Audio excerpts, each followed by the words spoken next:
Kasus permasalahan perusahaan asuransi jiwa AJB Bumi Putra 1912 dan asuransi Jiwasraya belum juga tuntas. Keduanya tercatat bermasalah membayarkan klaim jatuh tempo kepada para nasabahnya. Bahkan kasus gagal bayar kedua asuransi ini menyita perhatian Bank Dunia. Lalu apa catatan Bank Dunia atas permasalahan kedua asuransi ini dan bagaimana kelanjutan penanganan kedua asuransi jiwa nasional terbesar ini akan saya ulas untuk Anda dalam kisru gagal bayar Bumi Putra dan juga Jiwasraya. Ya, kita balik sedikit permasalahan apa sih yang sebenarnya terjadi pada kedua asuransi jiwa nasional terbesar ini.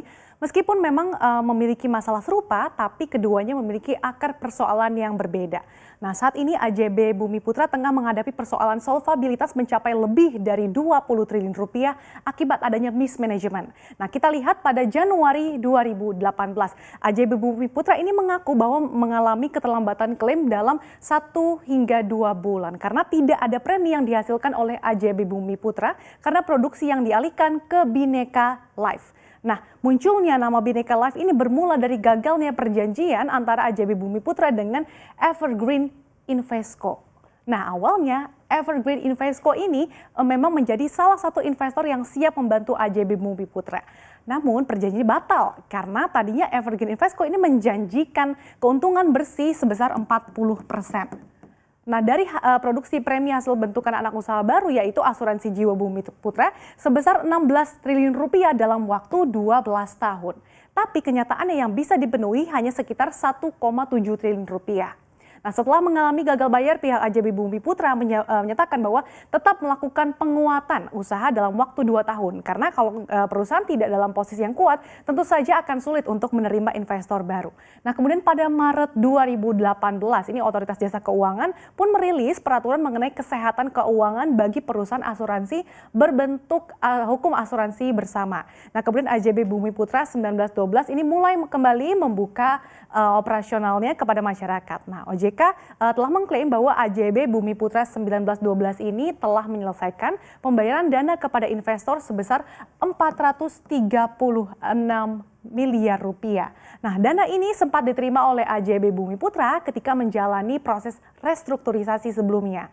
Nah, adapun dari Januari hingga Oktober 2018 ini AJB Bumi Putra telah menyatakan bahwa mereka sudah membayar klaim kepada nasabah sebesar 3,3 triliun rupiah. Kita beralih ke slide selanjutnya pada Oktober 2018. Nah, asuransi Jiwasraya ini mengalami tekanan likuiditas sehingga menunda pembayaran klaim pada produk bank insurance. Nah, adapun total saving plan yang jatuh tempo dan tidak bisa dilunasi oleh asuransi Jiwasraya ini berjumlah 802 miliar rupiah kepada 711 pemegang polis. Di mana di tengah investigasi yang dilakukan Kementerian BUMN ini melibatkan Badan Pengawasan Keuangan dan juga Pembangunan Manajemen Jiwasraya menawarkan program rollover. Nah, kemudian pada Mei 2019 Kementerian BUMN menyebut 35% ini pemegang polis ini bersedia untuk memperpanjang polisnya. Sementara 65%-nya ini memilih untuk mencairkan dananya. Kemudian Jiwasraya setelah itu menerbitkan surat utang dalam bentuk medium term note senilai 500 miliar rupiah yang akan jatuh tempo pada Agustus 2020. Kemudian pada September 2019 disebutkan dalam dokumen dari nasabah total klaim yang gagal dibayarkan Jiwasraya ini mencapai lebih dari 16 triliun rupiah. Bahkan baru-baru ini terkuak ternyata ada ratusan warga negara asing yaitu dari Korea Selatan yang juga menjadi korban gagal bayar klaim asuransi Jiwasraya yang membeli produk asuransi jiwa hasil kemitraan dengan bank atau bank insurance Jiwasraya yang dibuat seolah-olah ini mirip dengan deposito. Kemudian setelah sempat tersendat urusan perizinannya, akhirnya ini OJK mengizinkan pendirian anak usaha Jiwasraya bernama Jiwasraya Putra. Nah, ini biar apa? Biar bisa mendongkrak kinerja perseroan. Adapun 4 BUMN yang terlibat yaitu BTN, kemudian Pegadaian, Kereta Api Indonesia dan juga Telkomsel. Kita beralih ke slide selanjutnya. Nah, memang persoalan kredibilitas yang terjadi di sektor asuransi dalam negeri ini bukan hal yang bisa disepelekan. Bank Dunia ini bahkan dalam paparannya bertajuk Resiko Ekonomi Global dan Implikasinya terhadap Indonesia pada September menyatakan bahwa sistem keuangan di Indonesia pada umumnya ini tahan terhadap guncangan. Tapi salah satu sorotan Bank Dunia yang memerlukan penanganan segera yaitu lemahnya sektor asuransi Indonesia, terutama dalam kasus gagal bayar asuransi jiwa nasional terbesar, yaitu AJB Bumi Putra dan juga Jiwasraya yang tidak liquid dan membutuhkan perhatian segera. Tak main-main, dalam kasus gagal bayar tersebut, Bank Dunia memproyeksikan ada 7 juta jiwa dengan lebih dari 18 juta polis yang terlibat. Dan mirisnya mayoritas merupakan masyarakat dengan pendapatan rendah menengah. Ada beberapa catatan yang diberikan oleh Bank Dunia untuk memperbaikinya. Di antaranya ini Bank Dunia menyarankan agar ada analisis mendetail terhadap penilaian risiko dalam asuransi. Berdasarkan penilaian, perbaikan maupun resolusi ini harus dilaksanakan sesuai urutan aturan yang berlaku. Nah, sentilan laporan Bank Dunia ini semakin menegaskan bahwa mendesaknya penyelesaian kasus Bumi Putra dan juga Jiwasraya ini harus segera dilakukan. Dan dikhawatirkan persoalan Bumi Putra dan juga Jiwasraya ini dapat mempengaruhi kepercayaan nasabah terhadap industri asuransi jiwa secara umum. Padahal kan modal utama perkembangan industri asuransi jiwa ini adalah kepercayaan nasabah. Selanjutnya kita lihat tanggapan OJK mengenai laporan dari Bank Dunia ini.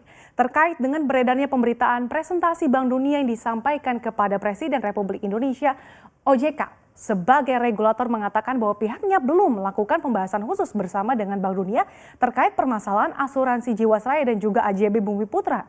Nah, mengenai perkembangan penyihatan dari 2 perusahaan asuransi jiwa tersebut, ini juru bicara Sekar Putih Jarot OJK mengatakan bahwa AJB Bumi Putra ini telah menyampaikan rencana bisnis dan juga manajemen barunya ini kepada OJK. Program tersebut tengah dikaji oleh para pengawas untuk melihat seberapa jauh sih program ini berjalan.